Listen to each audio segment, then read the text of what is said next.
Hi everybody, welcome back to the channel. So today we're going to be doing something slightly different and something I've not really done before, and that is pretty much live playing while talking at the same time. And it's not something I'm particularly good at, I don't think, so do bear with me. I will try. Now we are doing dual boxing in this video of the Retribution that I showed the other day. I will link the fit in the description for anybody that's interested. This fit will roughly make, what I'm pulling out at the moment is 200 mil per hour. And again, I've seen a lot of videos on dual boxing and this, that and the other, but no one actually really runs you through a lot of the pitfalls. And I've done a lot of dual boxing, I've done a lot of abyssal running, and so basically I thought it would be easier to do it live than do it on a pre-recording afterwards. So I think the first thing you need to be getting into is a general rhythm of how you approach in general. So as you can see, both setups are identical.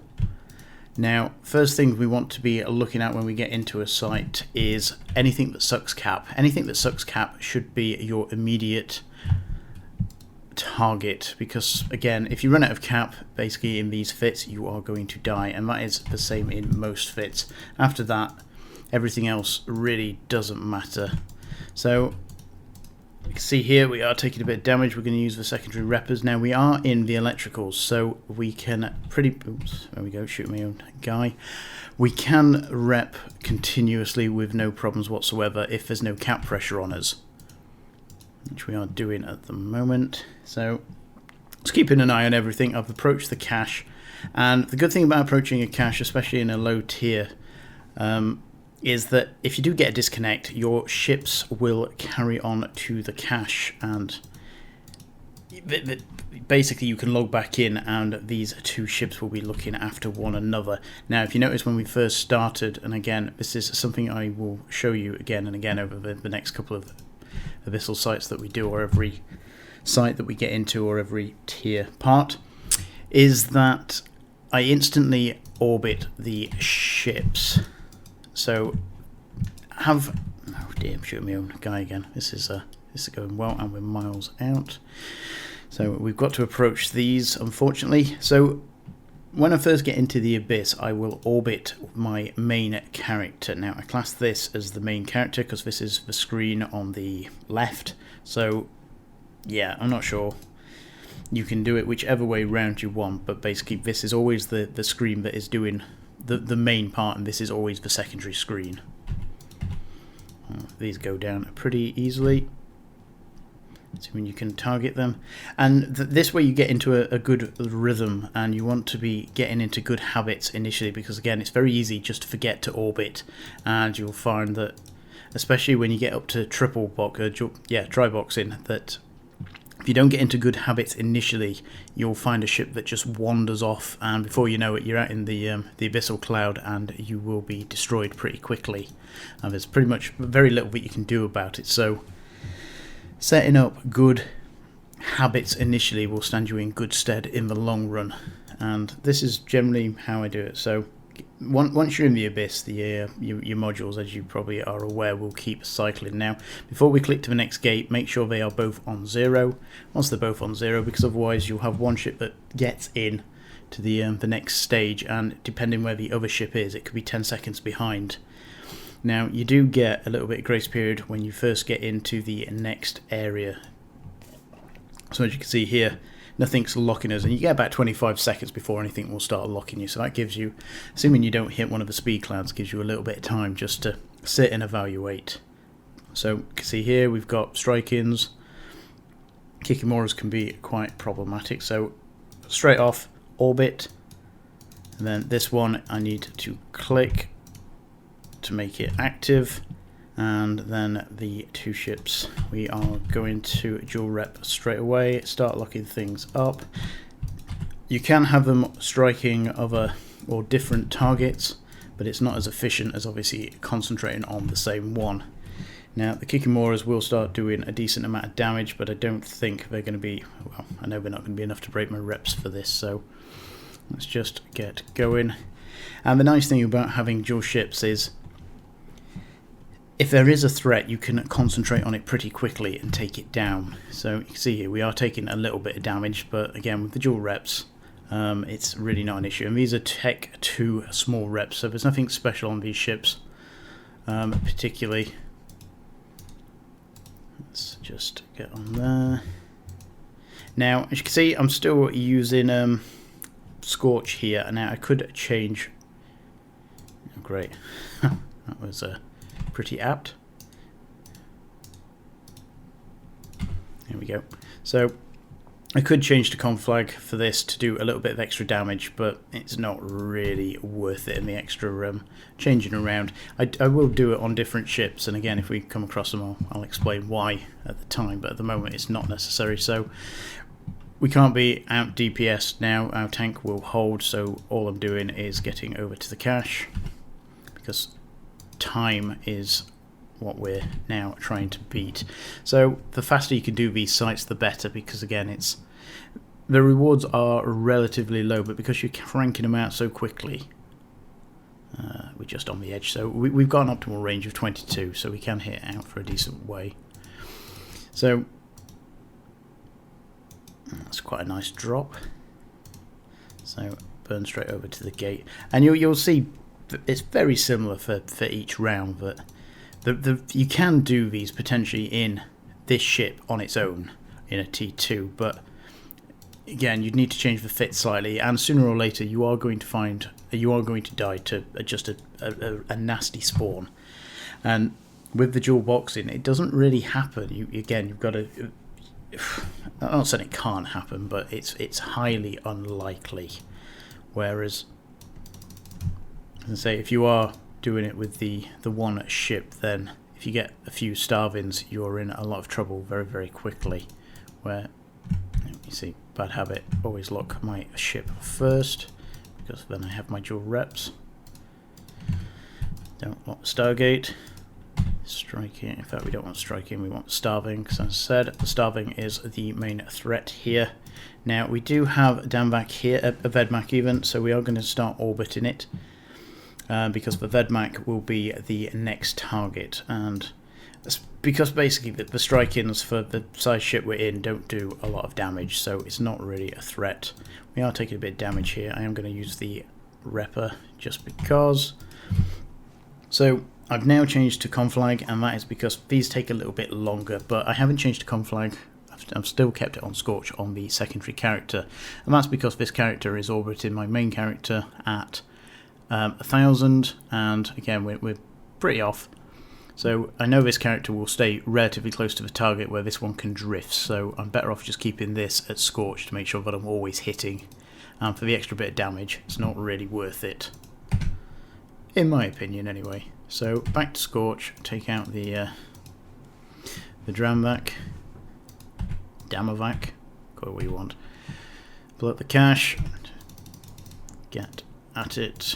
Now I am doing this on the test server because I can't use the two characters I'm using at the moment on the main server due to the fact that there are wars going on and I can't do this particularly safely. So that's why we're on the test server doing this at present.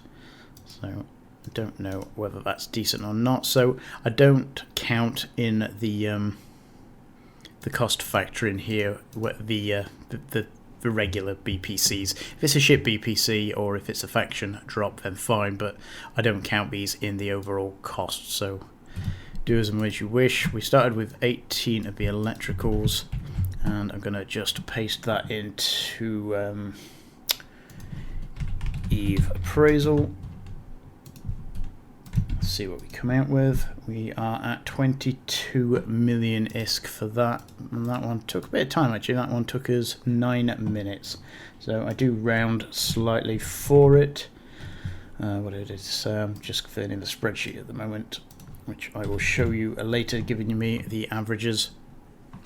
So that was the first site that we've done. As I said, but they're relatively straightforward, they're quick, they're pretty easy. Buy, or what am I doing? Jettison. Now, as I said, we are on the test server, so I'm not keeping it, so I basically want a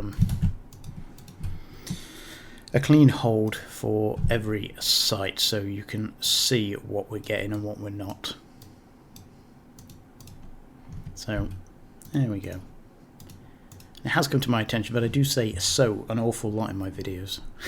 I will try not to, because it gets a bit annoying. I have noticed it myself. It's one of these strange things that as soon as you start recording yourself, you find all these little quirks that you didn't realise you had, and so is definitely one of them words that I use far too often to sew sentences together.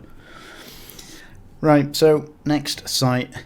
Again, there's a bit of a transition period. I don't technically count that, so there's about 2 minutes. By the time you've come out and you've waited for the Abyss site to go down, and then you're into the next one, it's a couple of minutes, but I don't technically count that now. Right, so brand new site. First things first, orbit, put on your modules. Now, I'm going to approach the cache, then put on the modules for this one. That's because I can't lock the other ship while it's stationary, or before it's actually made an action. So this is a slightly harder one. We have 2 assignables, which is going to be a little painful. We are going to broadcast, make sure I get the right one, and we are going to get in close for this. This is the first time I've had 2 assignables, so as we know, these will web and they will newt. I'm going to turn off the the remote repper on this one because it's not required. And at the moment the tank is holding fine. So orbit, douche. Start locking up the cache because this is going a lot more easily than I expected. So just orbiting this, and so say conflag and scorch, and you can see it's going down pretty quick with no problems. I'm going to turn the reppers back on so I don't forget, and now off to the cache. Now the nice thing about these ships is they are fast enough to keep up with you, so I can be making my way over to the cache and knowing that I can still shoot them and they'll keep up with me, without me having to do anything. Now, little tip there is, don't necessarily approach the cache when you are destroying it. Click just beyond it or around it, because once you destroy it, your ship will slow down, and that just wastes valuable seconds. So click around where the cache is, then blow it up, and there where your ship won't grind to a halt or have to speed back up. Just saves you a couple of seconds. So that was a lot easier than I expected. So I say that's the first site I've had the Angels where I've had 2 signables. I've had the one. But again, if you were in a single ship, it would take obviously twice as long and a little bit longer, because although we can focus fire, they obviously rep, and if you've only got one ship repping, then obviously they've got one ship shooting, then obviously they can rep more damage because you're not doing the sheer amount of DPS to them. Now this one could be a little bit more interesting. Now there's no right, before we get going, right, you see, so this ship has moved and the NPCs will target the first ship that moves, but if you watch, I can't lock this ship because I've not done any actions on here. So first thing we'll do is we're going to approach, and that will now let me lock both characters. That's done. Right, let's go for the striking. So again, I'm not expecting this to be particularly hard or painful. The Kikomoras can do a little bit of damage and can be quite nasty in large enough numbers, but I don't think this is going to cause us any problems. Not particularly worried about the Drevivac.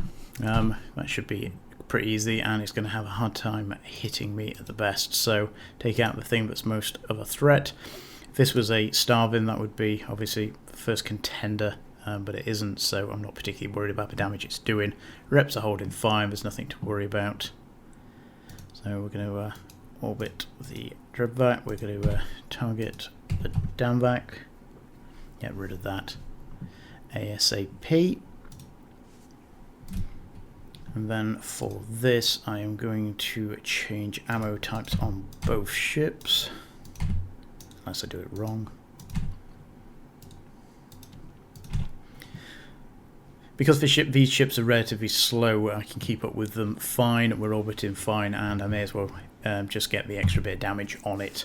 If there were more ships, smaller ones, etc., that I would maybe have to take out after this, then it probably wouldn't be worth it, but for this, it's fine. So at the moment I can't see it on the screen, so I'm just going to blow it up, and you can see the ship slows to and then obviously when we click back to approach, it speeds back up again. So again, it's just valuable seconds, but you know, faster you can do it, the more efficient you are, the more ISK you will make. So I'm not orbiting, I'm approaching the gate with this one. This one is going to the cache. Thank you very much. Back to the gate. Now, depending what enemies we're fighting, you can go straight for the cache and then go for the gate while everything else follows you. But there are some spawns that, you know, for the Drevvac there, sometimes they do like to orbit at just outside your range, and that can be quite problematic to take them down. So now this comes back to the why I tried to keep the same damage type, because we've now got different crystals, and if I hadn't have noticed, it could have been a problem. So again, first things first, orbit, approach, lock, change ammo type, make sure they're both identical, and now start locking stuff up. So again, not particularly worried. No warp charger. So Webbers, not really a problem. Again, if it was a null charger, that would be a drainer, which means it would be the priority target, but they're not. So again, I'm not particularly worried. Gonna get secondary reps on the ships, and there we go.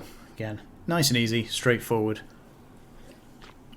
I don't know if I finished the sentence earlier, but again, you can do this okay in a T2 in this ship on its own. But again, sooner or later you're going to die, and just having the extra ship here just means basically I like to be able to face tank. I don't want anything that's particularly stressful. I just want to go in, do my thing, come out without much hassle. And as you can see, we've barely broken a sweat doing this. And that's exactly what I wanted. I didn't want anything that was too problematic.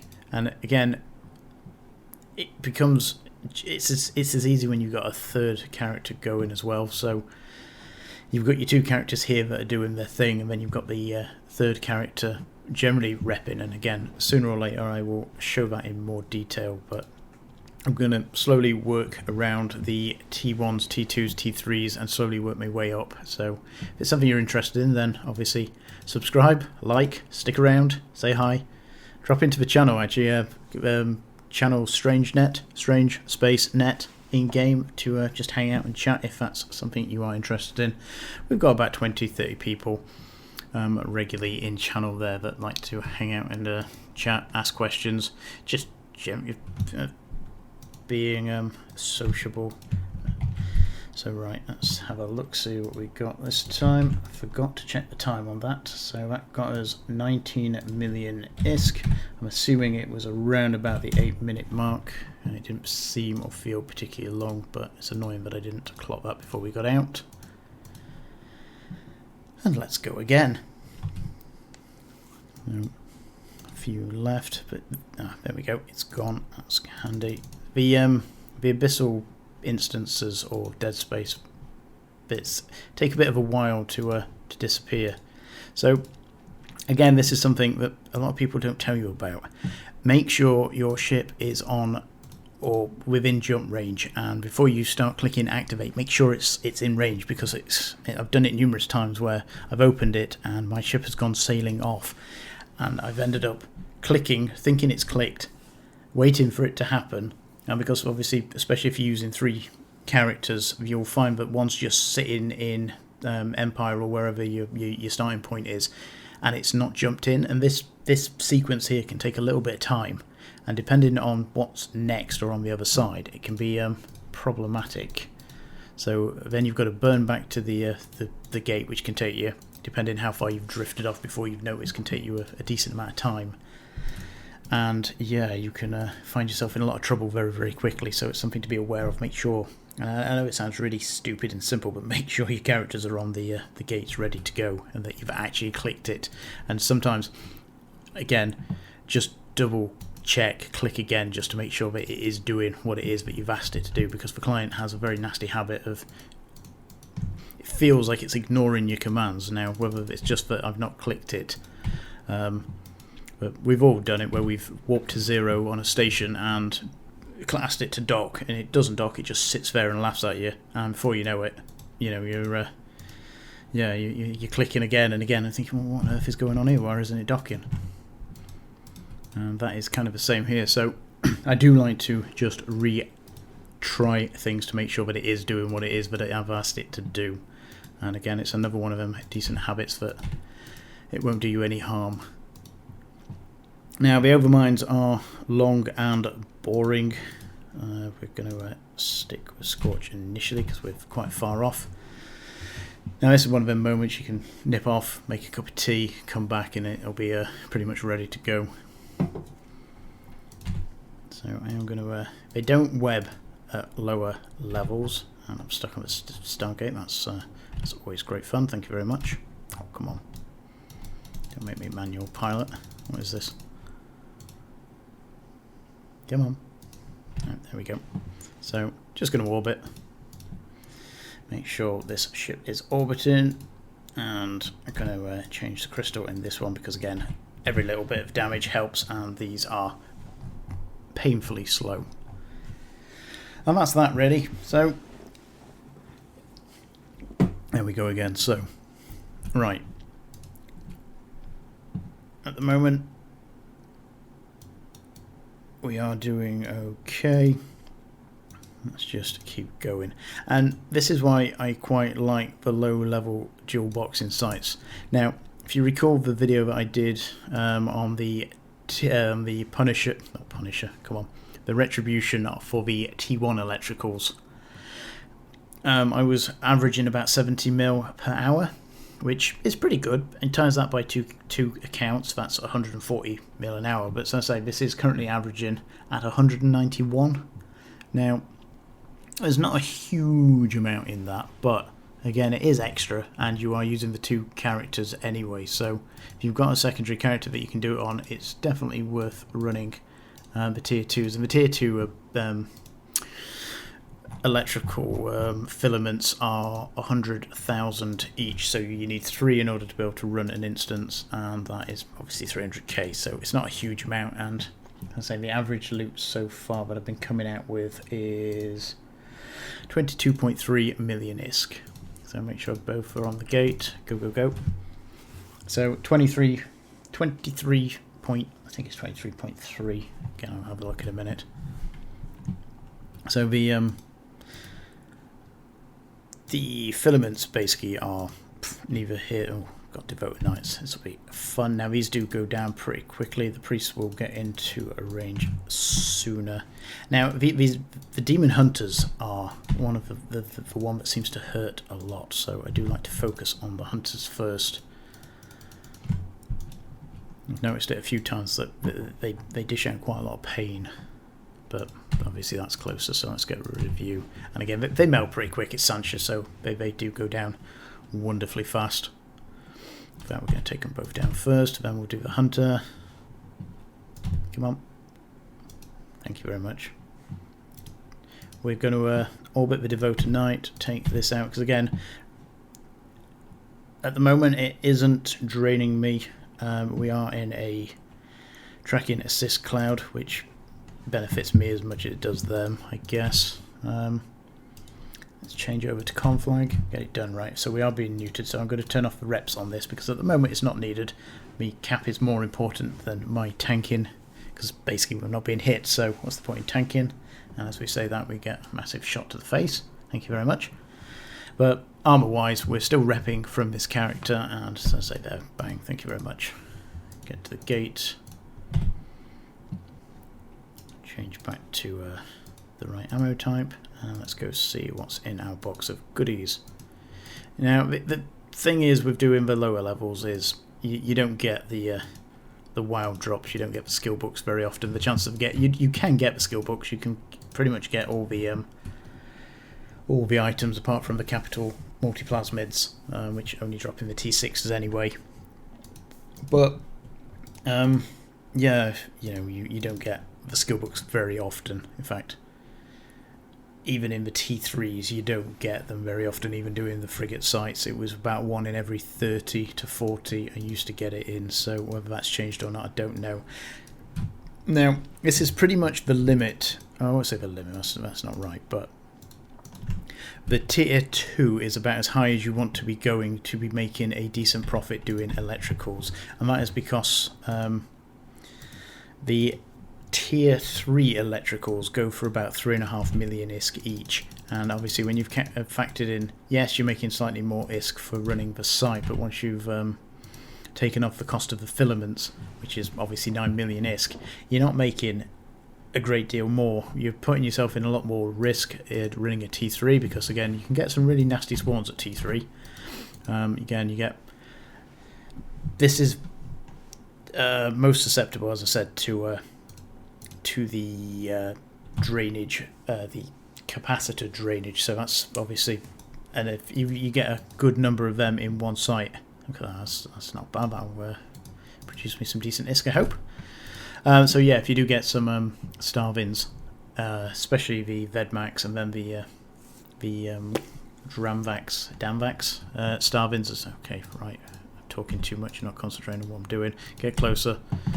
We want to get to conflag, and that's because again these are slow and painful, not dangerous. Again, just get to it, orbit it. So yeah, anything that sucks your cap, as I've said prior, is 100% priority. That's the thing you need to be concentrating on, because again, if you run out of cap, you can't rep. Now potentially the other ship can rep for you, but your guns won't work either, so that means you're down to half DPS. And then if the enemies I can't think of what word, if they start splitting their cap drainage over your two characters, then again you're in a lot of trouble all of a sudden. So again, focus fire, get rid of the anything that sucks cap straight away. And if you don't know what they are, then they're easy enough to look up, but basically it's starvins, dissipators, null chargers, fire watchers. Let me see this, not quite at the gate there. The Devoter Knights and the Signables and the Furies as well. The Furies for the Angels suck cap, so there's something to be aware of. And that is that done. Approach the character. Now I'm approaching here because again it takes time for the abyssal trace to go down, and you can't start another trace until that one has finished. Right, so take out the starting. What have we got here? I forgot to check the time. That got us 16 million ISK. 2 largies. We'll say that took 9 minutes. So jettison this. So not as much as I expected actually. I thought the Raging Gamma was going to get us a bit more ISK than what it got us. That's, as I say, slightly disappointing. But next. Again, it's 16 million. Again, that took a little bit of time because we got the deep water and the Dominic's thing. I can never remember what it's called. Whatever it's called, I don't know, the drone thing. The potato ship. So as you can see, so I say, we have been in no danger pretty much whatsoever. Not had any panic moments. Other than seeing 2 signables, that was a moment of panic, but it went fine. Let's get going. And again, that's what this is. Basically, this is how you face tank, and these ships are great for it. And especially running in the electricals, the Retribution is just fantastic. And again, it's a shame you can't really do it at higher levels. And that is, say, because the cost becomes counterproductive to actually running them. You're paying so much on filaments that it's just not worth it in the end. The tier 3s. So let me just check 2 moments. I've got my spreadsheet open because I'm a spreadsheet nerd. I love my spreadsheets. So the average that we made in the electricals, come on, I need more time, I can't do it this quick. Right, so the average per run in the electrical T1 was 8 million ISK. At the moment we are at 22 million, so that's over a 100% increase of about 120%. So assuming we get 120%, so we'd be making, 2040 we'd be making 50 million. Now obviously you've got to, no, wrong character. You've got to account for the extra time that it takes as well, so you won't be running them as quick, and that eats in. Sometimes you are better off doing a slightly lower level because you can do it so much quicker. And this is the instant here that although you will make more per run on the tier 3s, as I say, I'm going to do the tier 3s as well, just to see how it gets on. But at the moment I don't have the figures for how much you can make on a T3 electrical.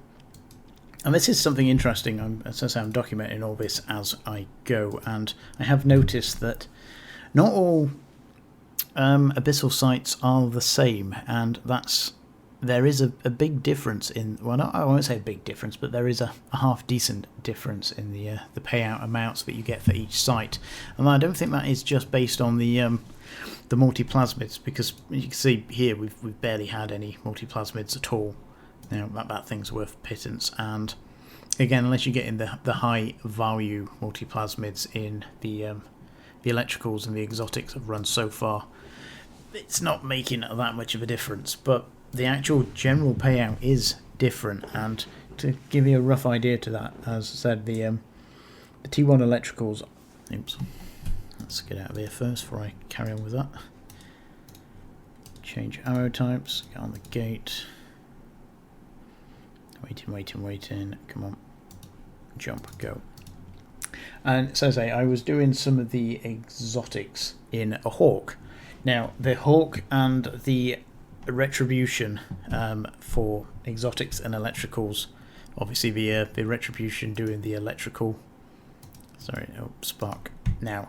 Okay, I'll come back to this in a minute because this is one of the problem sites. Now it's not going to be a problem, but if you don't respect these things, they will hammer you. So we want to take out the Weber instantly, because again, if we can't move, we can't kite. Now ordinarily, again, most things we can just straight out tank. However, the sparkles aren't, or the battle cruisers, the Treslers here aren't one of them things. So we are orbiting at around about 10k, and I'm going to put reppers on as well, because these things don't have any cap draining abilities. The only thing we get every so often is the Webers. So take down the Webers and then orbit. And you can see we're actually quite close to this one, but it's shooting this guy, and this one's quite far away, so I'm not particularly worried at the moment.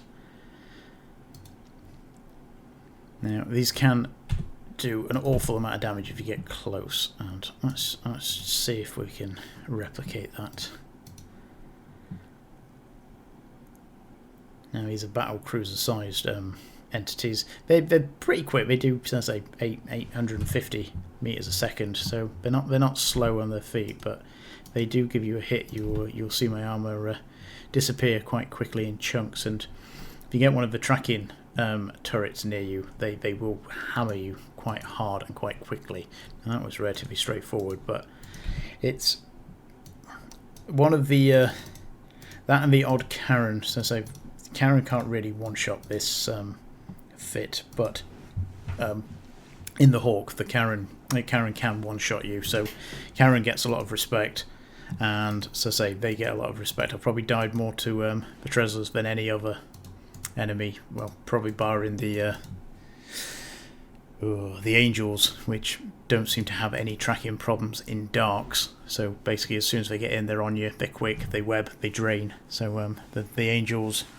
The Angels are never fun to see. The battle cruisers there are never fun to see, especially in Hawks. And Karen, it's very rare that you get one-shotted by her, but it can happen, and when it does, it's usually fatal for the fits that I'm running. So yeah, it's not much fun. So business as usual, straightforward one. So as I was saying before we got rudely interrupted by a harder spawn there, that the Retribution for the T1 was running it in let's have a look. Average time for, well, basically take my word for it, the Retribution was running the tier 1 electricals in the same time that the Hawk is doing the exotics T1, But the difference in ISK payout between them was quite hefty. Now, initially, it's not going to sound like a great deal. So for the T1 exotics, I was getting an average of 6.7 million ISK, and for the electricals, I am getting an average of 7.9 million ISK per run. Now, when you start to put that over a prolonged period of time, just because I'm trying to do too many things at once here and I'm failing. The ISK per minute for the electricals was 1.22 million ISK per minute, and on the exotics it was coming out at 1.05 million ISK per minute. Now, it doesn't sound huge, but let's have a look. So 1.22 million ISK a minute times 60 minutes is 73 million ISK. Now 105 times 60 is 63 million ISK. So yeah, that is actually quite a difference when you're that's just over an hour. Do that for any prolonged period of time, and the electricals are actually coming out hugely on top, although, as I say, they are running it in exactly the same amount of time, which I thought was it was quite interesting. I didn't expect that. I thought they'd be roughly in line. And again, for the electricals, I had done 29 runs, and so far for the exotics, I've done 22. So I've done a good amount of testing there to get a good sample size. And yeah, so over time it is coming out that the electricals are paying more. Now, I can't recall what the exotics actually dropped, but I know the multiplasmids for these are not great. So we've got the cap battery extender. Was that cap battery? No, that's for the neutralizer. So again, not particularly in high demand. How much do we make for that site? We made only 12.5. 12.5. I can't remember how long that took. I'll say 8 minutes. Jettison, and let's go again.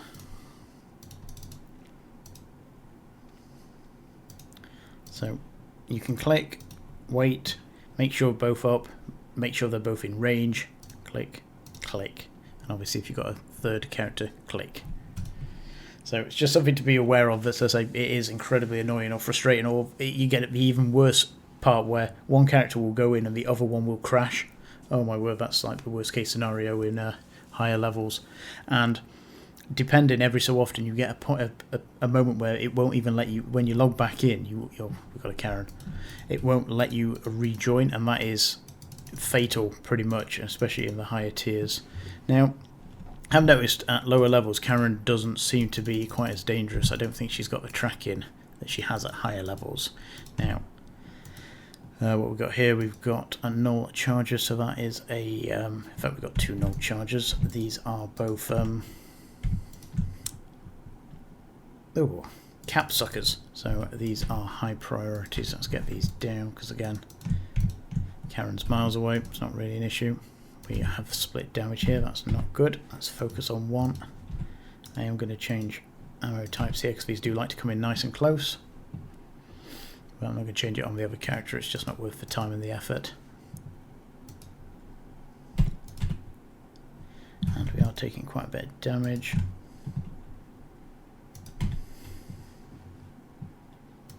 Right, let's get going. So I think this is the first Karen I've actually come across in a good while doing this. I think, especially on video, it's the first one I've actually managed to record. So good times, good times. It's a painful, slow scoot across the screen to get to her. Now, if you do find you are taking a lot of damage, so at the moment I am obviously straight approaching, we are probably at her optimal range, and we are taking quite a bit of damage, so I'm going to start going at an angle, and basically we're just creating a bit of traversal, which basically means it's harder for her guns to track me. If I'm going in a straight line, her guns don't have to move or do anything, and that makes it much easier for her to hit me. But obviously by going in a slight diagonal line, it's going to take me longer to get to her, so I do much rather prefer just to be able to go straight in. But as we saw there, we were taking a decent amount of damage, and I am in a cloud now which blooms my signature radius by 300%, which makes it even easier to hit me. So just keep an eye on your armor, and again we've got the resistance hardener here, which is splitting, but the problem with Karen is that she does a whole multitude of damages. She's got 25% of every damage type, so it's not really one that you can just tank and get away with. But the reps are holding.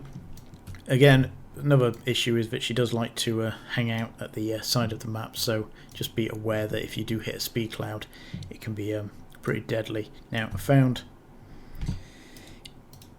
in shield ships you are more likely to die when you enter the cloud, and I'm not 100% sure why or what kind of damage it does, but in shield ships I found that basically by going out is pretty much 90% of the time fatal, where in the armor ships it does give you a little bit longer to be able to get back into the clouds and doesn't seem quite as deadly, which I'm not sure why, but it is what it is.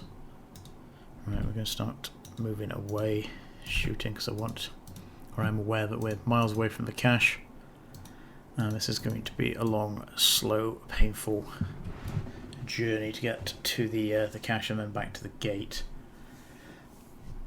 But again, once you get under Karen's gun, she's pretty much no threat whatsoever. Just watch out for the odd speed cloud that you will hit. I've done it a couple of times where, again, I've been close to getting on. In some of the other ships I use a web to stop things running away, and obviously you're trying to get into web range, you hit one of the clouds and boof, you're straight out into the abyssal cloud, and it just massacres you, and by the time you've realised what's going on, you've turned your ship around, that's it, you're a goner, which is very frustrating actually. It's one of the things I really don't like about the Abyss, and that is the arena, because you've got the time limit anyway. So who cares if you go miles out? You still have to kill whatever it is that is in here that you need to be shooting at, because obviously you can't move on to the next round without having all the enemies dead or destroyed. So it just seems like an unnecessary penalty that is just there out to get you, and I find that rather frustrating because, again, it's sometimes hard to see the boundaries. It's but, you know, and again the clouds as well. So by having the out of bounds, I find it really frustrating. But it is what it is, and we've got what we've got, so suck it up and live with it. So on to the next. Have a quick drink. Now let's see what we get now. Could be interesting. Don't think it's going to be a problem, but I've said this in the last video I did, that every so often you'll just get a spawn which is just uncharacteristically hard compared to everything else you've been dealing with, and you know, so it's like, even with this, it's been relatively straightforward. We've had no real hiccups. The only one that gave me any kind of wood here was the signables. That was because there was two of them. If it had been one, I wouldn't have had any issues whatsoever, but all of a sudden you'll just get, you know, a random spawn which just seems massively over the top and just wrecks you from nowhere. So, you know, you've got like 99% of the time where it's plain sailing, absolutely fine, no problems. You think, well, this is easy. And then all of a sudden you hit this random spawn which, you know, just seems to have come out of nowhere and absolutely wrecks you. There's just nothing you can do about it, and it's just really weird, because it's like all of a sudden you're doing a T2 and then, you know, it feels like all of a sudden you've been thrown a T3.5 all of a sudden in regards to the hardness and the sheer amount of DPS or drainage or something that's coming in. And as I said in the last video, it's almost like it doesn't feel like bad luck, it just feels like sometimes the game has decided that it's your moment to die, and that it's doing everything you can, and yeah, it's just, I find it frustrating. So you can obviously upgrade this ship. I wouldn't bother, because again, at that moment, whether it's just a really nasty speed cloud or whether it's, you know, a one shot from Karen because she's got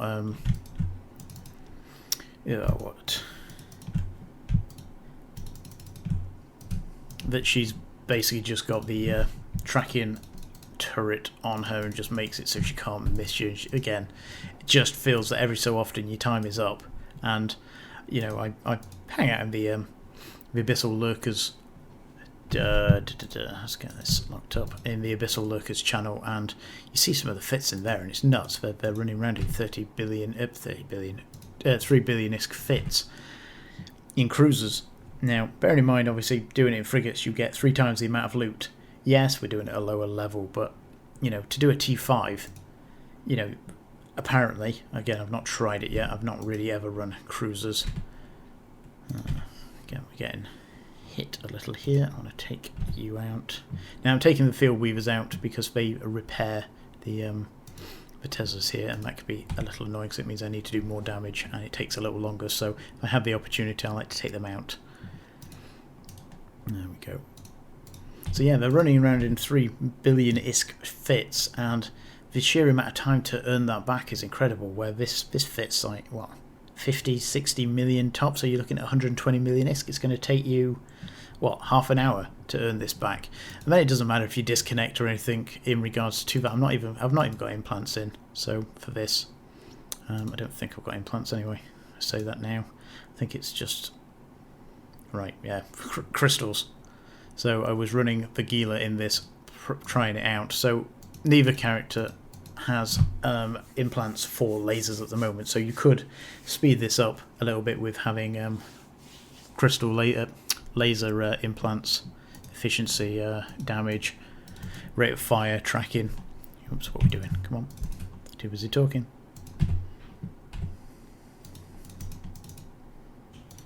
Right. And again, you know, if you're only 250 million ISK an hour, just pay back your 3 billion ISK ship, never mind if you've got implants in there on top of that. It's pretty poor. It's going to take you a decent amount of time to pay it back. This whole setup takes, so say, half an hour. And very most you're looking at an hour, and that's if you're getting heavily unlucky. So an hour versus what, 4, 8, 12, 16 hours. It doesn't seem like a great return on investment. Now, obviously, you need 2 people or 2 characters that can fly a Retribution, and obviously the related skills to that, which obviously takes a little bit of time. But Christ, the amount of, if you're going to spend 3 billion ISK on a cruiser, you may as well spend the extra, use injectors, and get into a Retribution and go from there. In my humble opinion, anyway. Again, if you enjoy that kind of thing, then fine, great, crack on. But you know, for ISK per hour, or risk per hour as well. What we got? We got 11 million ISK. Not great, but it's better than a kick in teeth. And that took us about 8 minutes. Jason. Right, so we're on to the last one. Let's go again. So yeah, I thought I'd do this kind of live because, again, I've seen a lot of people do, and myself included. Obviously, on the last video, I've done like voiceovers, but it kind of feels like you're cherry picking. And I just wanted to show you some raw live footage of me just going at it and just doing it. So, you know, you can see this hasn't been cherry picked. I've not just ran one site and gone, oh, yeah, you know, I'm earning X, Y, Z. You can literally physically see what we're doing and how we're doing it. And Hunter. Let's get going. So I thought this was a more... I thought it would be as helpful as doing a voiceover, because again, it doesn't take long to run these sites, so I know we'll get a decent amount of sites in, and again, you could see it live and actually happening without it being feeling like it's been cherry picked. So we're going to get reps on for this because we're taking quite a bit of damage, and we've managed to split damage here, which isn't great. Well, it doesn't make a huge amount of difference on some of the higher sites. It will make a difference, and you don't want to be splitting damage. But for the lower tiers here, it's not terrible. I want to get into orbit range of the knight, and when we do it, we're going to shoot this guy. I don't need to be sending reps over to this, so I might as well save the cap. There we go. Let's get in. So at this point we are safe and sound because the devoter can't break my toes. Thanks, mate. Can't break my tank, and I don't think it has enough cap suckage to be able to take my cap down now. Although, bad. So now that we've actually managed to engage our micro warp drive and the rest of the wonderful stuff that we've got on here, we can actually start to catch up with them now.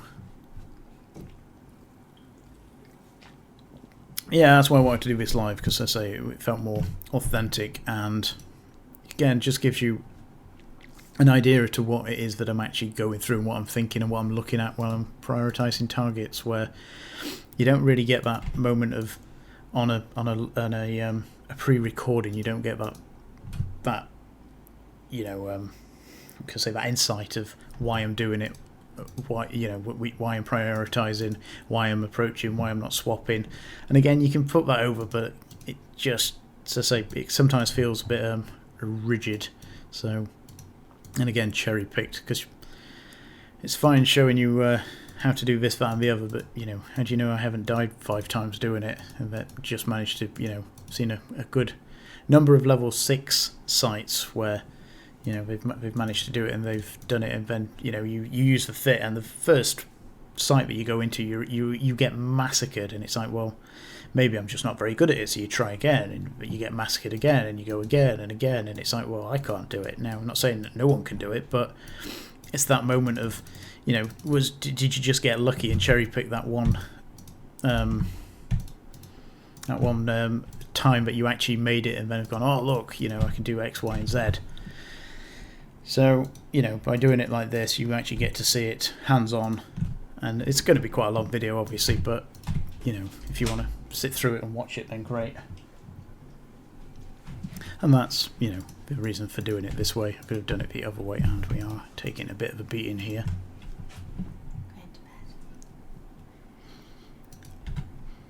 So, yeah, ouch. Right, let's go in a bit of an angle.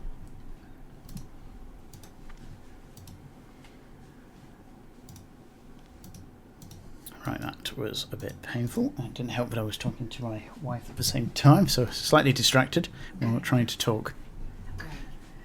Night night. Right, so let's get in closer. I'm going to start get into orbit range there, and bang, done. So this is the last site anyway, so that works quite nicely. Get reps on both. And now we're in close. That's a bit easier. Again, and say slightly distracted while doing that bit. Again, if you see yourself taking damage from any of the larger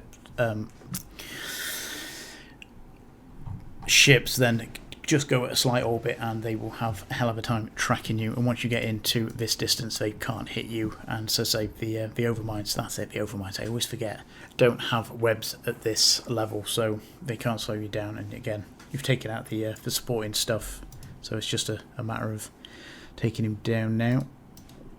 Let's change to duel. Shoot me on ship. It's all going well. Thank you very much.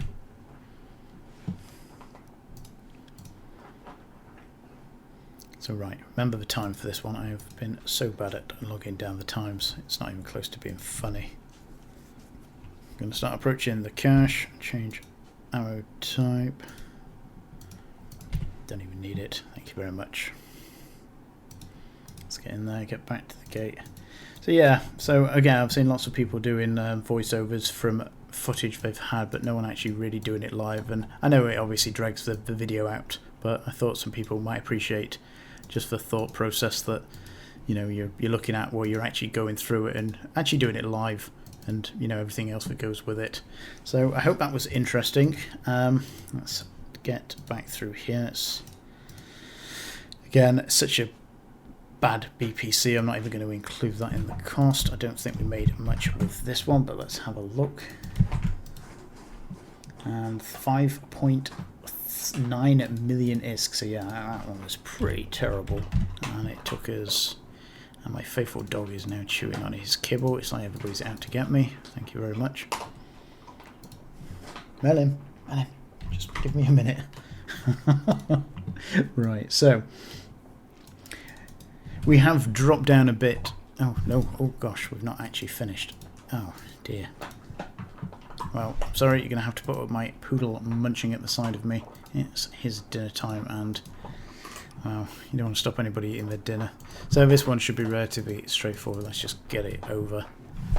So we have dropped down a bit of ISK at the moment, but I'm going to obviously delete what I've just put in there. So at the moment I am going out at 175 million. Wait, please. I'm coming out at 175 million ISK an hour, so what, 70, 140. You're still better off doing it this way than you would be doing it on two individuals, but again, it is closing down. Now, the nice thing about doing the slightly higher tiers is you have a slightly higher chance of getting better BP skill books, whereas in the T1, again, the chances are very, very, very slim. What is going on here? Am I actually shooting the right targets? Right, let's get in with this one.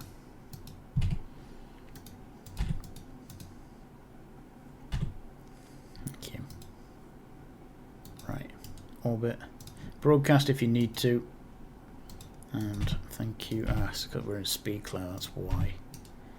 Speed clouds are the bane of my life. I hate the speed clouds. It's one of the worst additions. I really don't like them. It's because it makes my life harder more than anything. That's why I don't like them. See here, we're slowly going out of the out of bounds at the moment, which scares me because again, if I'm in the Hawks, that is deadly. In these ships, it doesn't really make as much of a difference. Now, because we're in a speed cloud, I'm going to turn the prop mods off because again, I don't need it. I can still orbit these happily without the added risk of just jetting out into the middle of nowhere. Now let's say that. Now we can't catch him. Come on.